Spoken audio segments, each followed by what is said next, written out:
Welcome to The Newsworthy. All the day's news in less than 10 minutes. Fast, fair, fun, and on the go. Thanks so much for tuning in. Today, an announcement from Florida shooting survivors, and the U.S. charges more than a dozen Russians. Plus, what to know about the Winter Olympics, the NBA AllStar game, and the weekend box office. All that and much more in less than 10 minutes. I'm Erica Mandy. Today is Monday, February 19th. You ready? Let's do this. Many students who survived the school shooting in Parkland, Florida, are making it clear they want politicians to stop accepting money from the NRA and take action for more gun control. On Saturday, thousands gathered for a vigil and rally. CNN's video of one student's speech has been viewed millions of times online. Some of the students went on network news to announce an event on March 24th. It's called March for Our Lives, and they say it'll be organized in every major city for students everywhere to get involved and have a discussion about gun control. They even created a website, marchforourlives.com. NBC News says President Trump did go to Florida to meet with some of the families of victims at the hospital, as well as first responders. He later tweeted criticism of the FBI for missing signs before the shooting and said they were too busy worrying about the Russia investigation. Some of the students at the school criticized that connection he was making. Remember, a 19-year-old former student of the high school is accused of shooting and killing 17 students and staff there. So we've heard before that Russia messed with the 2016 presidential election in the U.S. Well, now there are actually charges to go along with that idea.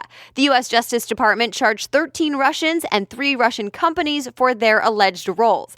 The New York Times has some of the details of that indictment, like how Russians stole the identities of American citizens and pretended to be political activists to bring up hot topics like immigration and religion and race. They were trying to create, quote, information warfare.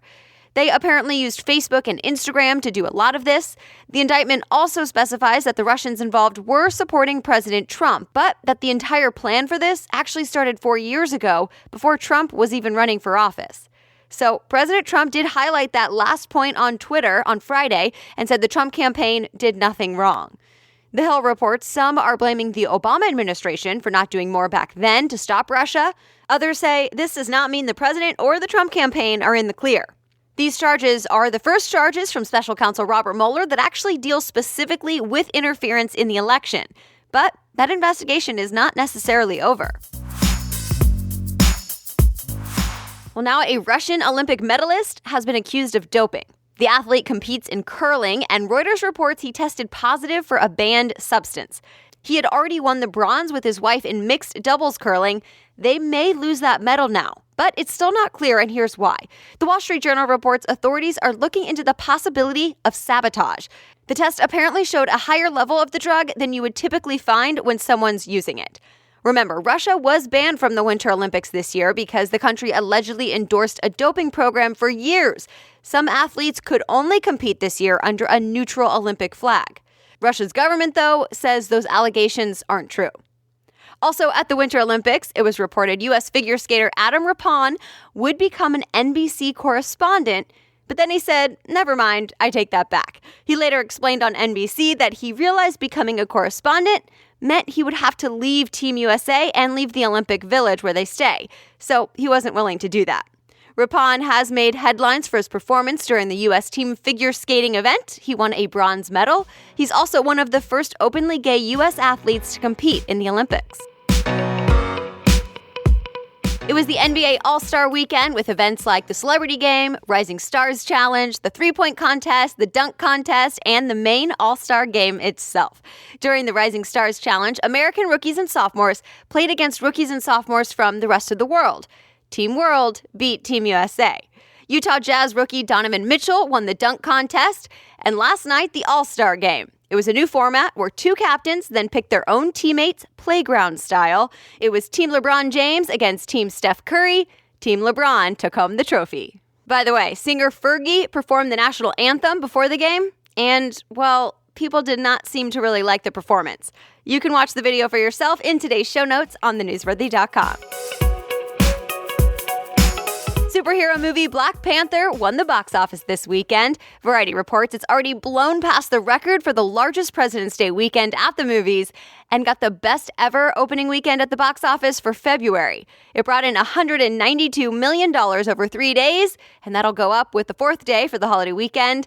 The last record holder? A different Marvel superhero movie, Deadpool. Today is President's Day. Of course, some of you may have off work or school for the federal holiday. Remember, banks and the post office will be closed today, so you will not be getting any mail. President's Day is always the third Monday in February. It was originally to remember the first U.S. president, George Washington, and is now generally known to recognize Abraham Lincoln and/or all presidents. Both Washington and Lincoln's birthdays were this month. And it's become a time for some deals at the mall. So many retailers will be offering some deep discounts today if you like to go shopping. And that's it for your Monday. Thank you so much again for listening. I always appreciate it if you share the Newsworthy with your friends. And you can read more about any of the stories that caught your attention today at thenewsworthy.com. Just click episodes and find today's date. The Newsworthy is ready for you to listen every weekday by 4 a.m. Eastern Time. Please be sure to subscribe, and we will chat again tomorrow. Have a great day.